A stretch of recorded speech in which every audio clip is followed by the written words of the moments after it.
Morning, guys.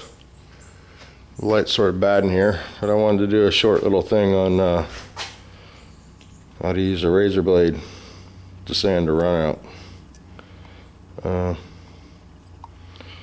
You got to be careful with cutting a run upward. Clear has a shear point where it will come loose from the base coat, no matter how good the adhesion is.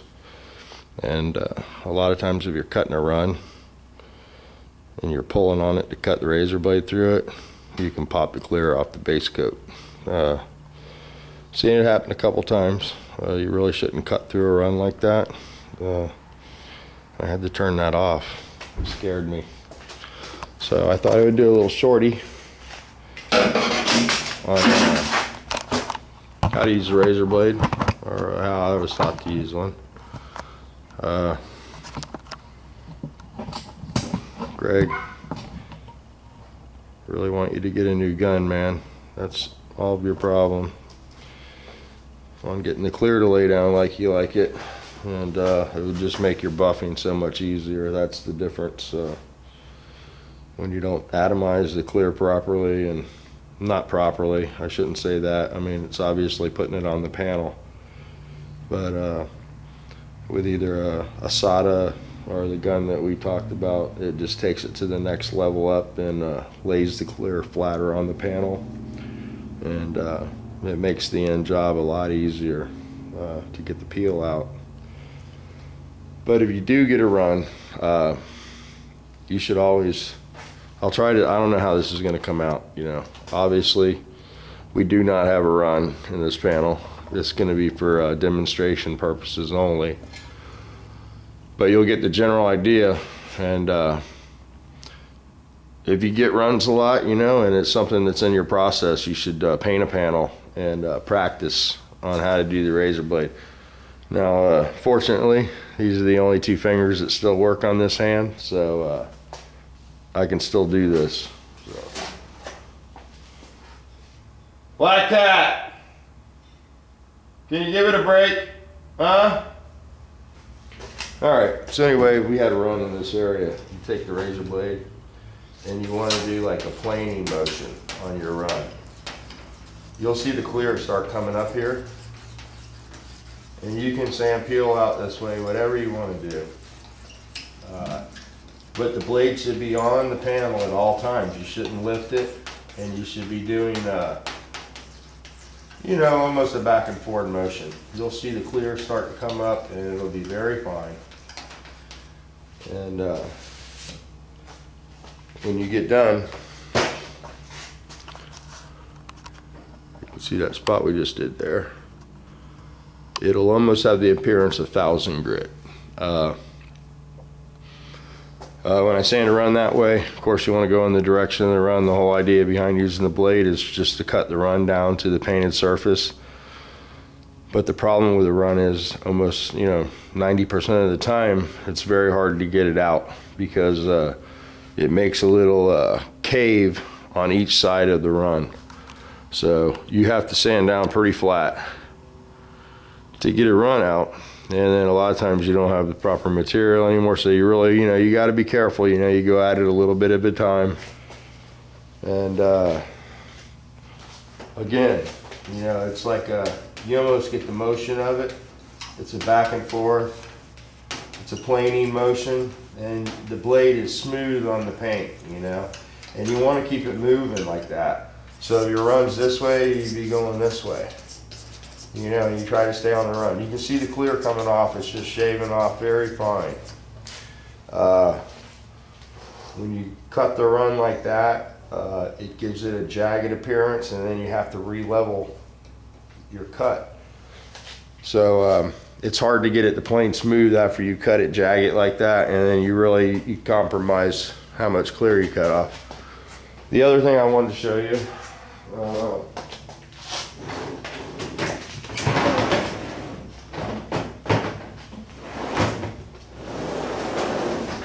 yeah.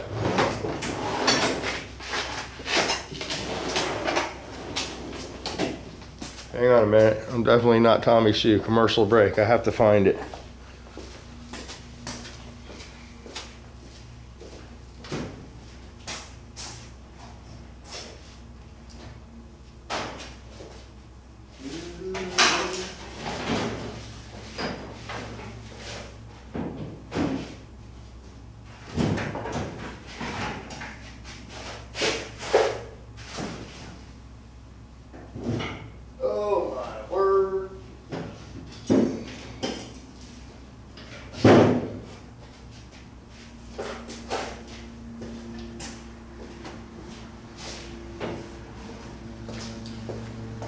Okay, back again.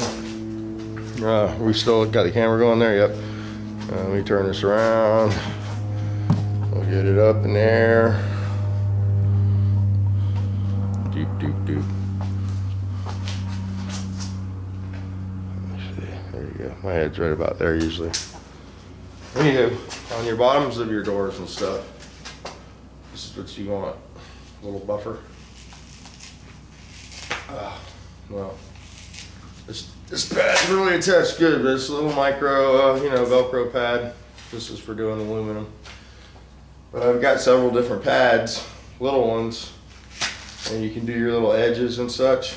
And if you want, I can box this up and send it to you, and you can use it, and when you get done, send it back to me. It makes buffing, the little edges and the places where you don't want to get a big buffer. These are really handy.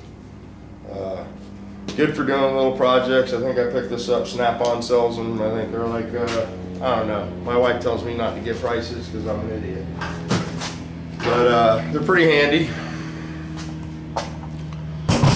So, yeah, if you need that buffer, Greg, I'll send it out to you. And the other thing is the blue pads. They're for the fine compound. These, I like to usually go, I do the Swagel #1 pad first, and I'll do, where's that other one at?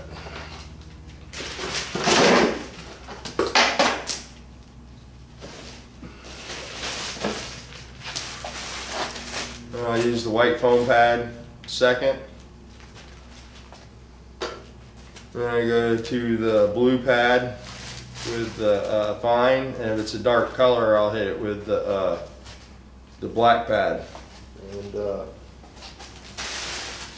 it's the Trizac pad, I thought is what they called that blue one there. But, there's the 3M number.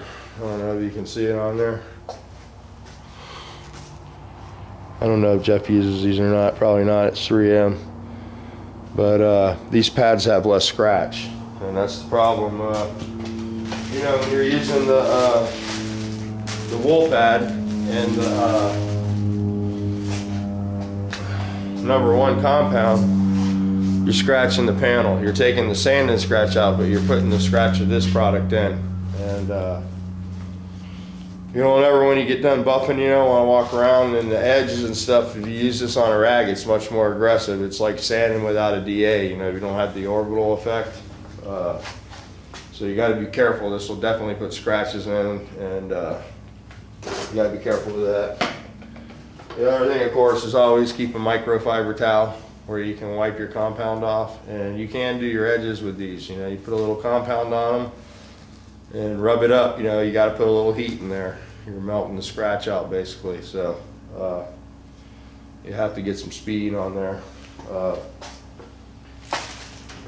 So I don't have any of the #3 in a bottle. I keep it in the little squirty bottles. And yeah, I don't know, man. There's so much stuff for buffing, like you said.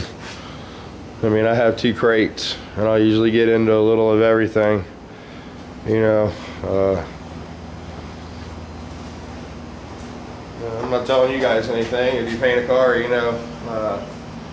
like Jeff says, you can put 600 hours into getting it into the paint booth, and then it takes a day to paint the car, maybe 2 days in preparation.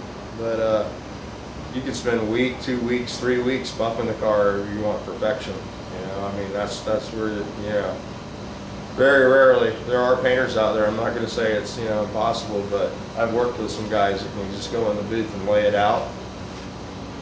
But it doesn't happen all the time like that. And usually, if you want something really nice, you have to, buff it. The other thing I wanted to point out, we'll go ahead and buff this spot out real quick. I wanted to do this quick.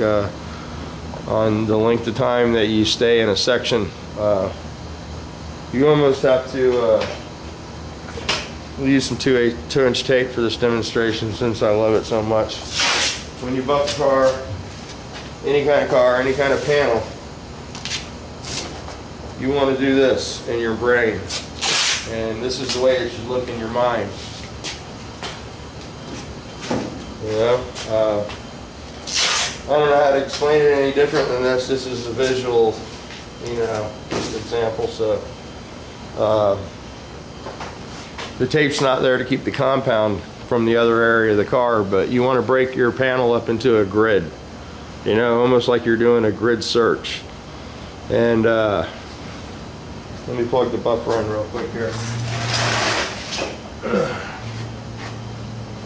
Yeah, I have it right here.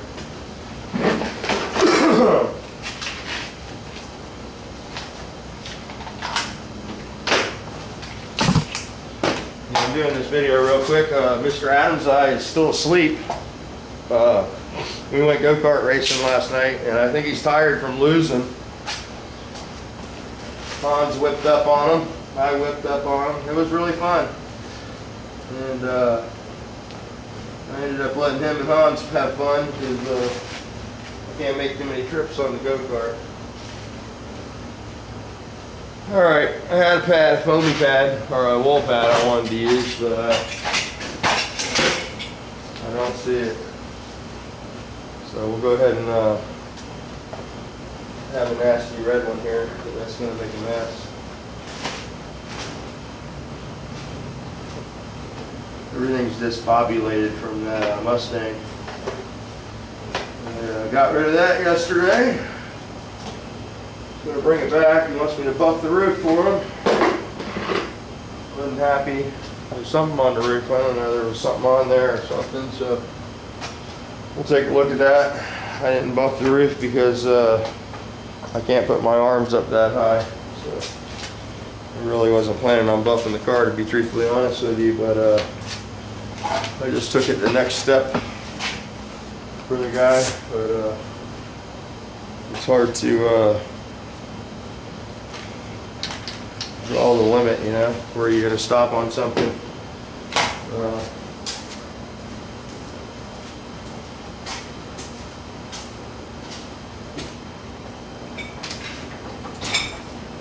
That's something for you guys out there that are just getting started on this to, let me move this back a little bit. If you're going to be painting cars for people, you should really take into consideration. You figure on a $1,500 paint job, base coat clear, if you strip the car, after you buy your epoxy primer, your etch primer, your high build primer, your base coat, your reducer for your base coat, your clear coat, your hardener, the compound that it takes to buff the car at the end, the paper, the tape. If you were to go to the paint store, a lot of you guys know it'd probably be close to $1,000 for all that stuff. So in a $1,500 paint job, there's $500 to do the work.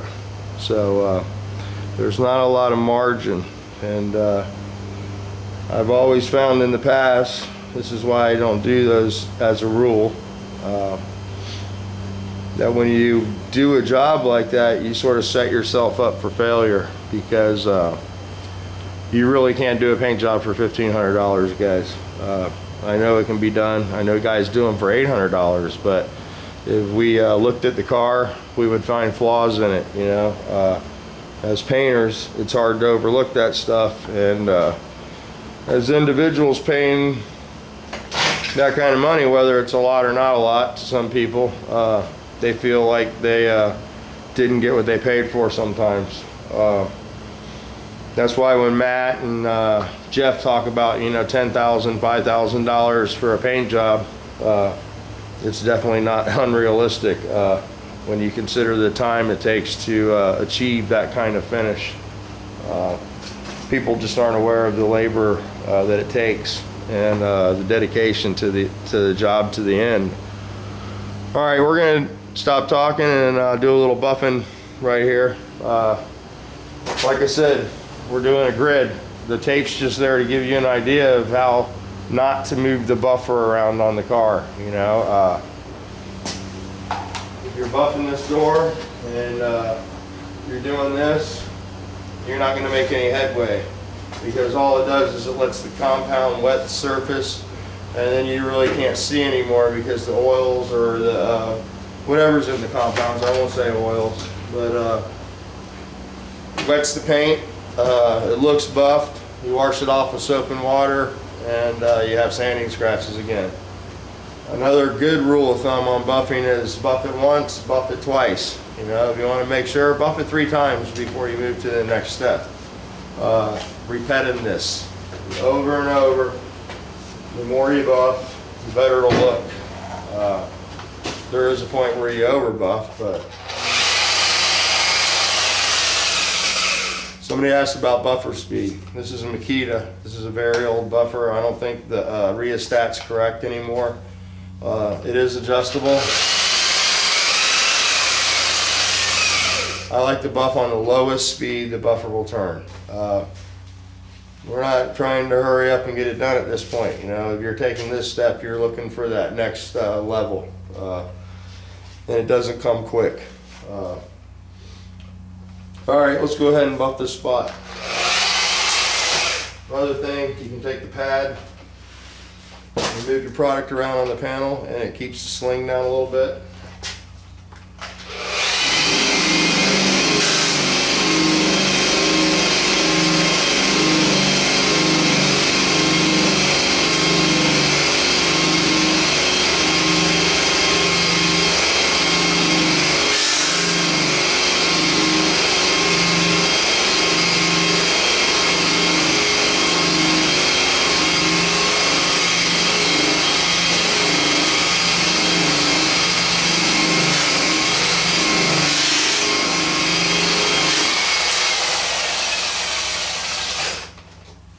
Okay, there we go. That's step number 1 there.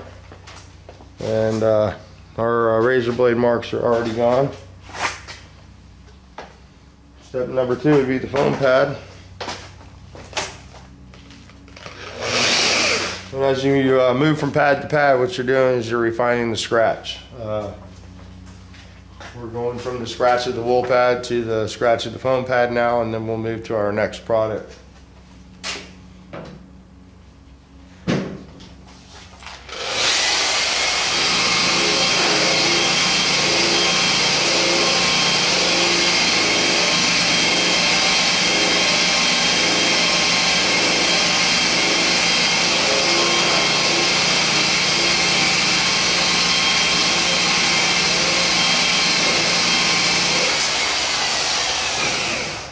Okay, that's our white foam pad. Now we'll move to the blue pad.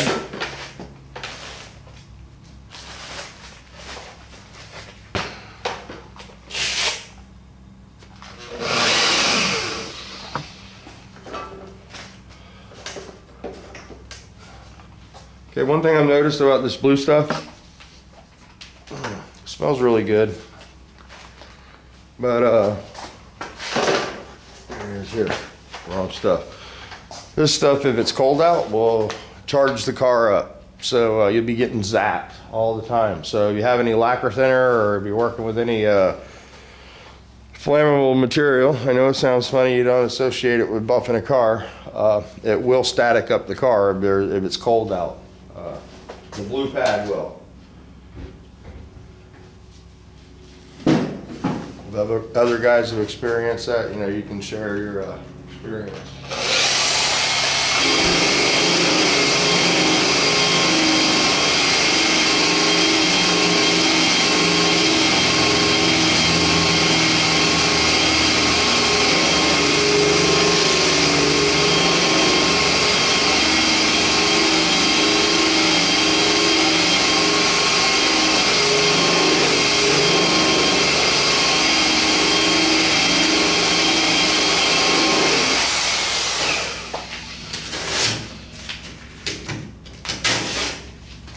Like I said, the tape was just for to train your mind.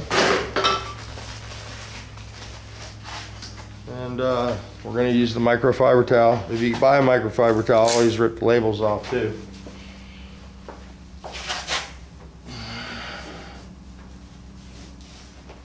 So let me get my sun gun. This is an early model sun gun. Yeah. Not a fancy one like Matt's got. But you can see our scratches are gone. Our panel's nice and smooth, nice and shiny. This is a nice finishing touch. I like Meguiar's number 7. 3M used to make a nice hand glaze. I think they still do if you want to stay with the whole product line. But the 3M number 7 show glaze is a real nice product if you want to, set it off. Get that pop. And so that's it. I hope that gives you a little bit of something. I don't know. Slower is always faster with buffing. If you hurry up and buff it and you keep moving around the car, when you wash it, you're going to have to do everything over again. So as a rule, work your way around the car and then work your way back around it, and then start your next process. I like to stay with the panel. I try to finish panel on panel, and I know a lot of times when you go from panel to panel like that, the product overlaps and you have to come back and clean up, but it just lets you not get ahead of yourself, and you're actually making progress instead of working your way around the car several times. So all right, man, that's a little video tip, I guess. And I watched Jeff's little tip on stripping a car. Real good stuff. The only thing I want to add to that is what I'm going to do, guys, is I'm going to put up it's a training tape, and I'm going to put it in my favorites. I don't know if I'll get it up there today. It's not a matrix tape. It's just the tape that we use when we certify the painters for the EPA class. And I got you talking to the car again. I'm sorry. Let me get the camera up. This is a training film that we gotta go higher, I think. Where you going, baby? Gets up to make breakfast. Right on. Want to say hi? Hi. Good morning. All right. Yeah, they went out and what did you guys do? Girls' night out last night? Yeah, we went to dinner and then to a bar. Yeah. You got Mrs. Adams' eye trashed? She's still sleeping. Oh yeah. All right. Designated driver's wide awake. Good time for everybody except Andrea. What? I said a good time for everybody but you, right? Well, I'm okay. I don't like to be drunk. I don't like to be hungover. All right, let me hurry up and finish this video so it's not too long. It'll download in 3 hours. Bye. All right, bye. All right, so anyway, guys, what I was going to tell you is this is just something I was thinking about doing. Whether you guys watch it or want to watch it or don't want to watch it, I don't know. You ever notice it's like a cat when you get crap on your feet, you can't stand it? What I want to do is put the training tape that we use for our EPA class on my favorites and let you guys watch that. And paint stripper, conventional spray guns are the two things that will shut your shop down. If you have a number 7 paint gun or a conventional style paint gun, such as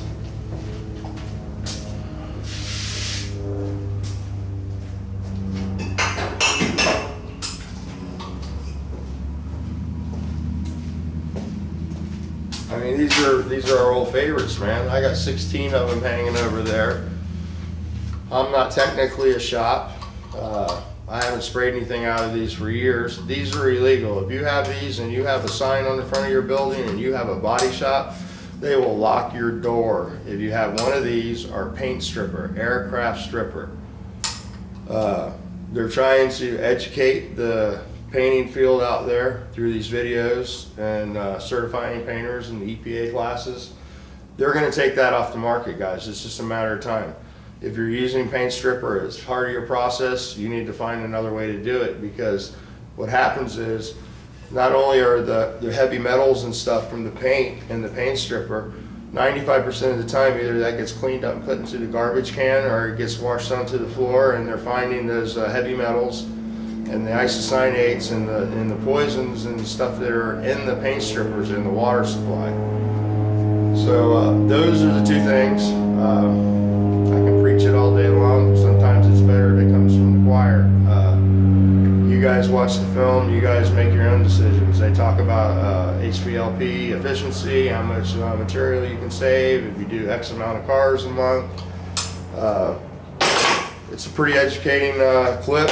I think it's a DuPont film actually, so you guys don't bust my balls too bad, but it's definitely good stuff. There's a lot of good information in there.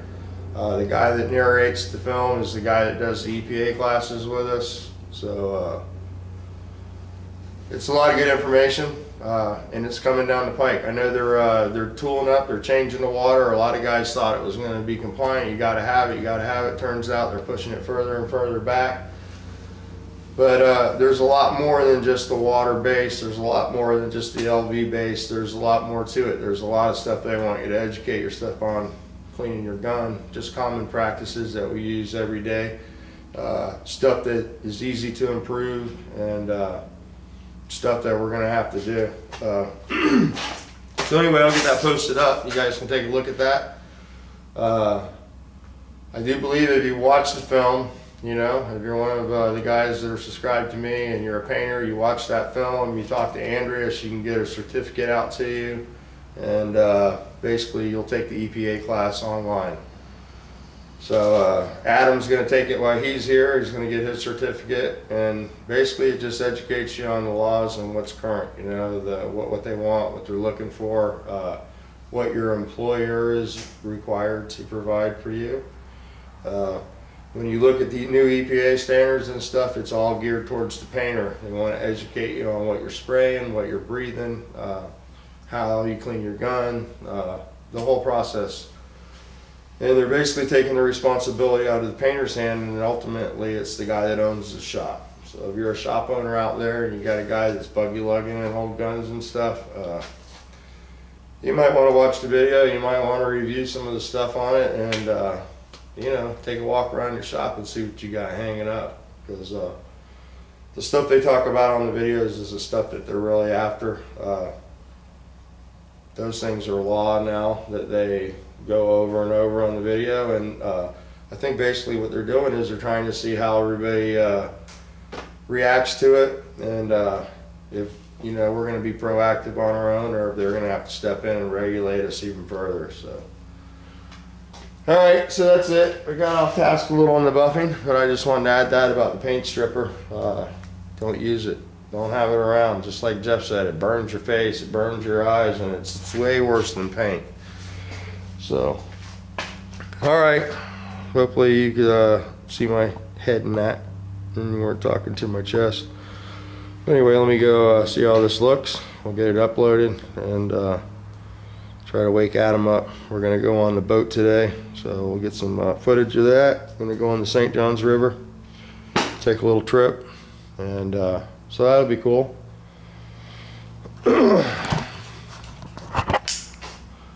This is a long video again, 28 minutes, but I'm going to throw this in there. Astro, I don't know if you're watching this or not, but I'll put a little tag on it for you. This is up your alley, man. I don't think I'm ever going to use this, but if this is something that you could utilize in one of your projects, maybe for your daughter's Monty, I have a fast engine control unit. This was given to me, and I was told that it's good. I'm not a computer guy. If it's something that you think you can use or decipher, or maybe, you know, I don't know.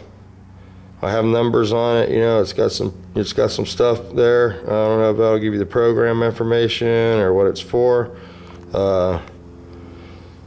This is on a pretty screaming small block, and it was a Fast Times car actually that crashed at Speed World, and Randy got the engine management from him, and we were gonna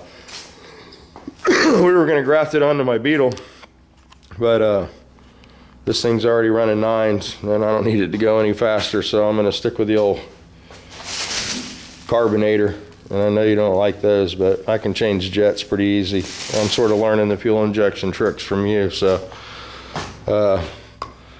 I don't know if you need that or you can use this, let me know, man. I'll put it in the mail and send it up to you, maybe for your Monte Carlo or whatever. Do a little turbo project. So yeah, I got this turbo over here too. Look at this beauty. There you go. Whole Switzer. You can't break this thing from what I was told. It's a pretty bad unit. So let me know what you're gonna do. Maybe we can all scrape up some parts and you can build a motor for that Monte Carlo or something. So that'd be cool. I still got some old small block stuff laying around. So I'll have to get a hold of you sometime so we can talk on the phone, because I'm changing over to big block stuff. So what's up, Scrappy Cat? Meow, meow, meow. All right, we chased the little cat off. You ate all the food. You're getting so fat you can't run anymore. All right, guys. Well, I'm gonna go get some coffee, and get the day going. Take it easy.